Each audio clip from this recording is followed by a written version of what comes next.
சாதி மறுப்பு திருமணம் செய்பவர்களுக்கு பாதுகாப்பு வழங்க வேண்டியது அரசின் கடமை என்று மார்க்சிஸ்ட் கம்யூனிஸ்ட் கட்சி மாநில தலைவர் கே பாலகிருஷ்ணன் வலியுறுத்தியுள்ளார். நிலையில் சாதி மறுப்பு திருமணம் செய்து வைத்ததற்காக மார்க்சிஸ்ட் கம்யூனிஸ்ட் கட்சி அலுவலகம் மீது மர்ம கும்பல் தாக்குதல் நடத்தியது.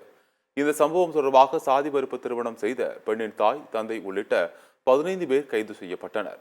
அவர்கள் மீது 9 பிரிவுகளின் கீழ் வழக்கு பதிவு செய்யப்பட்டது.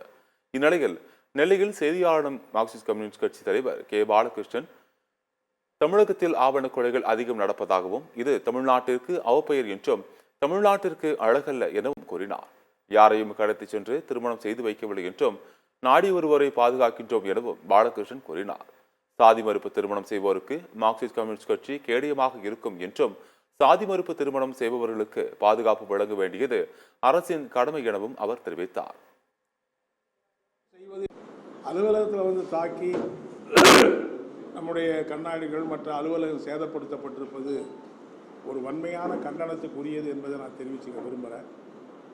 ஒரு அரசியல் கட்சியுடைய அலுவலகத்தை சமூக விரோதிகள், சாதி வெறியர்கள் இப்படி நேரடியாக பட்ட பகலில் பூந்து தாக்குவது என்கிற நிலைமை அனுமதிச்சா நாளைக்கு சமூகத்தில் எந்த ஒரு அமைப்புக்கும் யாருக்கும் பாதுகாப்பற்ற நிலைமை ஏற்படும். ஏதோ ஒரு கட்சி அலுவலகத்தை தாக்குவது என்கிற மாதிரி மட்டும் பார்க்கக்கூடாது. அப்போ சாதி வெறியர்கள், சாதியை எதிர்க்கிற, சாதி கொடுமை எதிர்க்கிற அல்லது கலப்பு திருமண தம்பதிகளை ஆதரிக்கிற எல்லாருக்குமே இப்படிப்பட்ட கொடுமை நடக்க மட்டுமில்ல, சமூக விரோத சக்திகள் எந்த விதமான தடை இல்லாமல் சர்வ சுதந்திரமாக எதை வேண்டுமானாலும் செய்வது என்பதற்கு அனுமதிப்பதற்கு ஒப்பாக ஆகும். எனவே இதை கண்டித்து தமிழ்நாட்டில் இருக்கிற எல்லா பொதுமக்களும், எல்லா பொதுஜன அமைப்புகளும் கூட கண்டன குரல் எழுப்ப வேண்டும் என்று நான் கேட்டுக்க விரும்புகிறேன்.